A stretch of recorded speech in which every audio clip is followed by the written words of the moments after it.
Living on $40 per week. Let's have a look. Hello everyone, Florian Heiser here, and welcome to another episode of Heiser Says. Grab your stein of coffee, because we're going to have a look at an article from news.com.au discussing, well, the struggles that retail workers are facing in the Sydney lockdown. Now, sadly, this isn't going to be surprising to a lot of people. One thing I want to highlight is, well, we're experiencing a K-shaped recovery here in Australia, which is exacerbating the differences between those that are in a better position or in recovering parts of the economy and those that are not, or those that are bearing the burden of the lockdowns, of the interventions, of the methods our government is employing to try and mitigate the spread of this illness. This Investopedia chart here is just demonstrating the differences, which sectors could recover and which could not. It's pretty similar to what's happening here in Australia. Travel, entertainment, hospitality, and food services. Now, here's the thing, everyone. We've got a big difference in household income here in Australia, and I've just referred to it in another video I did today. Now, this chart is showing the equalised disposable household income. Now, at the top there, you've got the high-income earners over $2,000. Then at the middle, you've got the middle income household, mind you, $900. And this is per week. Now, lowest, $433. There you go, everyone. This is why housing is an issue for some and not for others. This is why more household stress is an issue for some and not to others. Can you just think about it? $40 per week. If your money gets cut to that, you're going to be in housing stress a lot more than others. You know, spending more than 30% of your gross income on housing costs. If your income gets slashed to $40, you're really going to cop it. And the question is it worth it? So, desperate retail worker living off $40 a week amid the Sydney lockdown. Casual workers in Sydney are desperate for more government help and claim they have once again fallen through the cracks in the COVID support packages. Well, here's the thing. The government has a duty of care. If they're destroying your ability to work, if they're restricting your freedoms, if they're forcing you, putting you under house arrest, they've got a duty of care to take care of you. The same thing with anyone they arrest or lock away. The government has a duty of care. Those responsible have a duty of care. I don't think anyone could disagree with that. The question is it necessary? Is it worth it? There's not even a discussion about that anymore. It's just been de facto accepted that they'll always lock down again and again and again. We can see in the media they're starting to vilify those people that have not chosen or haven't been able to get vaccinated yet. That's what's going to happen. That's how it's going to play out, everyone. Retail bosses and workers alike are calling for JobKeeper to be reintroduced as New South Wales cases spiked to 136, sparking fears that the lockdown will be extended for a third time beyond July. Retailers such as Q, Seed and Ascent Group, which operates brands including Platypus, Hype and Skechers, and Premier Investments, which operates Smingles and JJ's, have had to stand down some of their workers without pay after lockdown measures were announced. The government expects Jane, a salesperson from footwear store Platypus, to live off $40 a week. The fourth-year uni student has to pay $100 in rent, but was stood down earlier this week, as she receives an $80 youth allowance payout every fortnight. She's not eligible for the $500 COVID disaster payment. $80 a fortnight. I've got savings to fall back on, Jane told news.com.au. Fantastic. That's good. You've got an emergency fund. This is what it's for. This is what it's for. Use it to to keep yourself going. But when thinking long term, it is stressful because you don't want to keep chipping away at them. That's the problem. And this is where the long-term ability for people to climb out of the lowest income bracket is going to be hit. Because this is the thing, the solution to this, to not being so beholden to the government, is having multiple income streams from a variety of sources that are not dependent on something that they can lock down or intervene, and to lift yourself up from lowest income to middle and to highest income. But that journey is going to be hampered. At least she's got savings, which is good. I'm losing about $900 to $1,200 a fortnight, she said. It's stressful not knowing when I'll have a source of income again. She qualified for JobKeeper last year, but this time around is not entitled to any more government help. She considered scrapping her youth allowance to receive the larger payment, but is hesitant. I still have another 1.5 to 2 years of uni left, depending, she said. And I don't know if I can reapply after I get rid of it.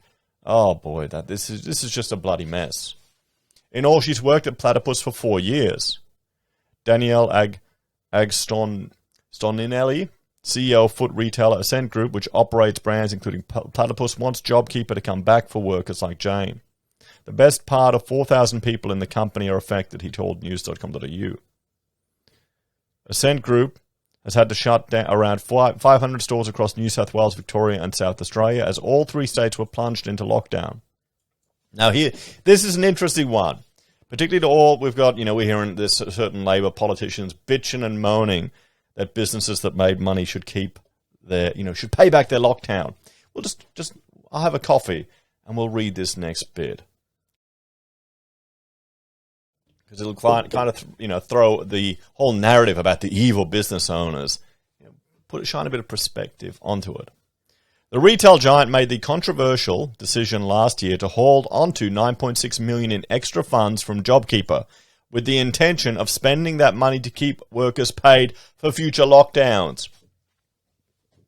There you go. I bet those workers are bloody happy they did that, eh? We're very happy about the decision not to repay it. But as we guessed, there would be more lockdowns, he said. The money would be used to keep people paid. It ran out early July. We've run out. That was caused because of the 6th or 7th lockdown since we reported that number. 6th or 7th. He's managed to keep some staff employed by keeping the customer call centres open and stocking digital purchases. But the remainder have to go to the government for help, according to him. Last year, about 15 Ascent stores had to close down permanently after they were no longer economically viable. Claire has a chronic condition and has worked casually for women's clothes retailer Seed in Sydney for the last 2 years. She was stood down without pay in a company-wide email on June 26th. Yeah, this is what has to happen, guys. This is the price of the lockdowns, okay? And just keep that in mind when all of our, wonderful civil servants who are, already getting pay rises above the private sector, who are freaking out on Twitter at anyone who's critical of it, who are not bearing any of the burden. So, if you're a casualty member, regrettably, any roster shifts for this period are cancelled until further notice, the email to Seed workers read. Claire initially missed out on government support because she had more than $10,000 in her bank account. Yeah, that's the thing. The government support is... It's not for people that are saving. It's to keep people from destitution, guys. You can't trust them. That's the problem with all of this. You can't trust them. They're not going to look out for you. They're going to siphon money out of you every day you work. They're going to take a slice of it, piss it away on a bunch of stupid stuff you probably aren't even interested in or politically aligned with. But, you got to pay your fair share. With a chronic illness, she's built up savings to pay for expensive medical bills. For me, I'm a perfect example of someone who deserves the money, but just wasn't getting it due to one silly clause or reason, the university student told News.com. Why the government chose $10,000 was strange. Like, don't they want people to be saving what they earn anyway? She continued. It was a disincentive cycle. Yeah, this is the thing. It's the poverty trap. It's the poverty trap. It traps people in poverty. We saw it as well with the increases to Centrelink last year, with the bonuses. It disincentivized people from working. But after last year also, you would think people were saving more in case it all went pear-shaped again. She didn't qualify for JobKeeper last year as she had only been at the company for 8 months. As she was under the age of 22, she also didn't qualify for JobSeeker. When I originally wasn't eligible for these payments, I was so disheartened and felt let down, like I had again slipped through the casual worker cracks and didn't seem to be accountable for in their decisions, she added. And she's learnt that the government are not the be-all, end-all caretakers for us, and it's hardened her political position. What do you think? Usually I earn $450 weekly, but I've also been on uni holidays, so I was going to pick up more shifts, lunch covers, etc.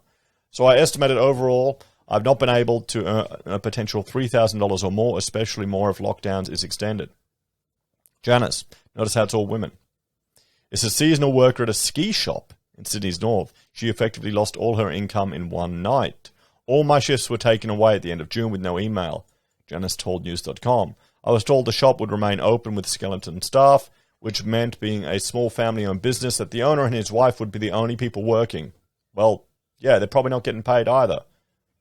With the strict orders for retail came in place, we received an email that explained we were closed, and with the lockdown looking like it's going to be extended, and the ski season usually finished up late September or early October, and no market for international skiing this season, my bosses said we will not have shifts for the foreseeable future as the lockdown continues and probably after.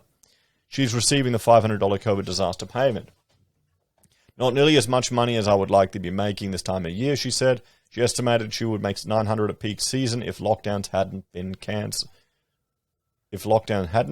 Called? Yeah. Workers in the travel industry are also affected. Well, I mean, we saw that in that K-shaped recovery, guys. These are the people that are bearing the brunt of this. The civil servants need to realise this. The Australian Services Union's Assistant National Secretary, Emmeline Gasker, said earlier this week, due to last year's lockdown, many Qantas workers have already sold their house, drained their superannuation savings, or liquidated other assets. Workers have been hanging on by a thread, and they simply can't afford delay. We need swift, decisive action from the federal government, or people will slip through the net. If workers are forced into unpaid stand-down and JobKeeper not reinstated by the federal government, many workers and their families will be left destitute. News.com reached out to the Treasurer for a comment. His office referred to an interview with Sky News on Wednesday. JobKeeper was based on the decline in the business's turnover, and then payments were made effectively to the worker. What we've done here is provide them directly to the worker, not dependent on business decline in turnover. This is the thing. They don't need the businesses to act as the middleman through Centrelink, because the lockdowns are not as widespread. It's not as... They're realizing the impact of this. It's only to certain parts of the community. So we do have an effective response. It's being progressed very quickly, with more than 500,000 payments out the door, more than 200 million already out the door. Two other retail workers, Greg and Emily, have no idea when their next paycheck is coming. I haven't been notified of anything or when work goes back, and my last paycheck from when lockdown started has already come through, Greg, who works at a brand outlet in David Jones, told News.com. Emily, a cotton on worker from Sydney's south, wants JobKeeper back. I understand the government has never dealt with this, but I think it's a better way to ensure that everyone is compensated for lost work, and I think JobKeeper is that, as it worked well, she said. Names have been held due to privacy. So, there you go, everyone. People working on $40 a week, some of them. And as I've said, the lowest income workers, everyone, are experiencing the damage and paying the real price for this lockdown. What's the solution?